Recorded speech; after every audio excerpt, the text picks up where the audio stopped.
An eerie shadow appeared high in the sky. Finn took a closer look. A shark was actually flying among the clouds. He was instantly freaked out. How could there possibly be a shark at this altitude? Finn thought he was hallucinating. He rubbed his eyes, then looked out the window again. Suddenly, a shark landed right on the airplane wing. Finn realized how serious the situation was and quickly shouted for help. A flight attendant and a cop rushed over to check. When Finn said there was a shark outside, they almost took him for a crazy person. But soon other passengers also noticed something strange. At that moment, hundreds of sharks had already surrounded the plane. Just as everyone was panicking, a shark slammed straight into the engine. The plane instantly lost balance. Then countless sharks swarmed the cockpit, battering the aircraft non-stop. The plane's side was ripped open in seconds, and passengers without seatbelts were immediately sucked out by the powerful airflow. The flight attendant was still trying to comfort the passengers, but in the next second, a shark flew directly towards her. She was instantly done for. Meanwhile, the co-pilot had already been dragged out of the cockpit by a shark left dangling helplessly outside the plane. The captain quickly got up to rescue him, but suddenly the cabin pressure went wild and both were instantly blown away. By now, the plane had completely lost control. Finn stared at the wide-open cockpit door and fought through the strong wind stepping into the cockpit. He grabbed the radio and called for help. With some flying experience, Finn took control of the stick, using all his strength to stabilize the plane. Finn's ex-wife April was worried about his safety and followed him toward the suddenly. The cabin door was ripped off, but luckily, April grabbed onto the handle and managed not to get sucked out. A shark was closing in on April. The cop threw his gun to her. As she tried to shoot the shark, her arm was bitten off and taken by the beast. Fortunately, she survived the attack. Back in the cockpit, Finn grasped the controls, tightly pushed downward with all his might, and finally stabilized the plane at the last second. In a blaze of sparks, the plane safely crash-landed on the runway. Thanks to Finn's bravery, all the remaining passengers were unharmed. Afterward, Finn and the injured April were rushed to the hospital. Having just survived a mid-air shark attack, Finn realized a much deadlier Sharknado was heading straight for New York.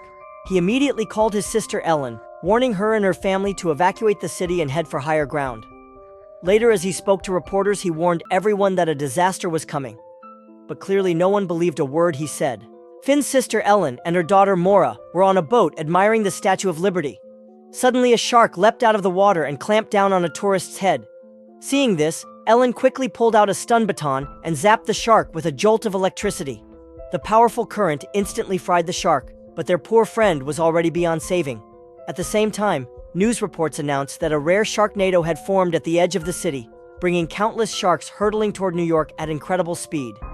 Seeing the broadcast, Finn rushed toward Citi Field because Ellen's husband Martin and their son Vaughn were watching a baseball game there.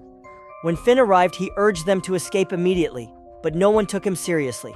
It wasn't until the terrifying Sharknado appeared that people finally realized how bad things really were. The stadium erupted into chaos. Everyone scrambled in panic. A young girl froze in fear. To protect her, a former baseball star grabbed a bat and smashed a flying shark 400 feet away with a single swing. Under Finn's lead, the crowd rushed into the subway station. Just when they thought they were safe, disaster struck again. No one expected sharks to come flooding in along with seawater. One unlucky passenger couldn't dodge in time and became dinner for a shark. No one could believe they were now fighting sharks in the subway. Finn quickly called for everyone to run forward. To buy them some time, Finn took on a shark head-to-head. He grabbed a baseball bat and jammed it into the shark's massive jaws, but the shark's teeth were too sharp, and the bat snapped instantly. In a desperate move, Finn grabbed the broken bat and stabbed the shark straight through, taking it down. After the crisis ended, Finn grew even more worried about Ellen and Maura's safety. Just as he was about to leave, someone pointed behind him. Finn turned around and saw a small shark clamped onto his side. Without hesitation, he yanked it off and tossed it aside. The group made it back to the surface and hopped into a taxi. By now, the city looked like a living hell. People were running for their lives in all directions. One moment, a man was holding up a cardboard sign. The next moment, he was shark food.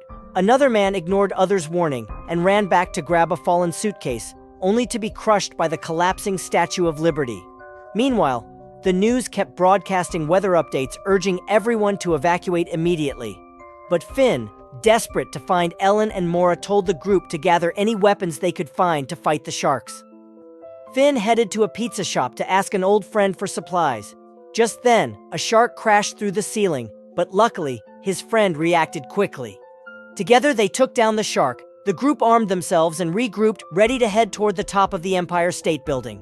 As the ground gave way, the entire city was suddenly flooded by seawater. Finn's taxi stalled, with countless sharks swimming all around it. In a split-second decision, Finn climbed onto the roof of the taxi, used the sharks as stepping stones, and leapt to safety. Meanwhile, the Sharknado kept raging on, tearing apart buildings in its path. Just when it seemed like things couldn't get any worse, the TV news delivered an even more horrifying update. 2 Sharknadoes were about to merge. This was definitely a scene like nothing you had ever seen before. Countless sharks rained down from the sky. Terrified crowds on the ground scattered in all directions. The falling sharks started attacking people everywhere. Even the TV station that was broadcasting live wasn't spared to stop the disaster. Finn and his crew headed to the rooftop of the Empire State Building. He planned to use a Freon explosion to create a shockwave that would force the Sharknado to change direction. But how to get the Freon inside was a big problem. Finn's friend Sky suggested they build a makeshift slingshot. Finn quickly strapped the Freon canister, lit it, and fired it toward the Sharknado. However, the blast barely made a dent in the raging storm. Refusing to give up, Finn strapped 2 Freon tanks together. Just as he was about to launch, a shark came flying straight at them.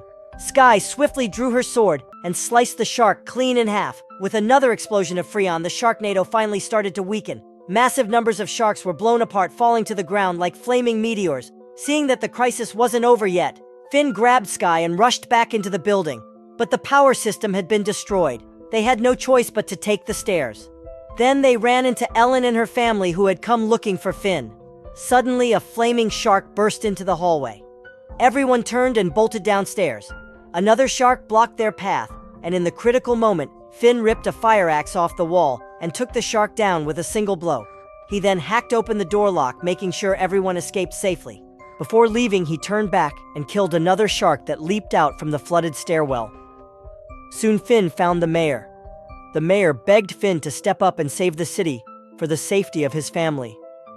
Finn agreed without hesitation. While Finn was delivering a rousing speech, a shark came flying straight at him. Without even flinching, Finn coolly revved up his chainsaw and sliced the shark clean in half mid-air. The crowd went absolutely wild, cheering Finn as their savior. With the hopes of an entire city on his shoulders, Finn returned to the rooftop. He planned to use a freezing agent to shut down the Sharknado for good, but at the last second, the power cables snapped. Without thinking, Finn used his own body as a conductor to detonate the freezing agent. The Sharknado immediately lost its strength, splintered apart, and sharks began crashing down to the ground. People on the streets grabbed whatever weapons they could find and unleashed their fury on the falling sharks. Even while flying through the air, Finn stayed busy. He grabbed a chainsaw, sliced a shark into pieces in midair, and caught hold of a rope to swing onto another massive shark. Using the giant shark as his ride, he made a perfect landing on the tower's top. Finn returned to the ground, safely hailed as the hero who saved the world. He once again proposed to April, and this time she happily accepted. After all, who could ever say no to a hero like him?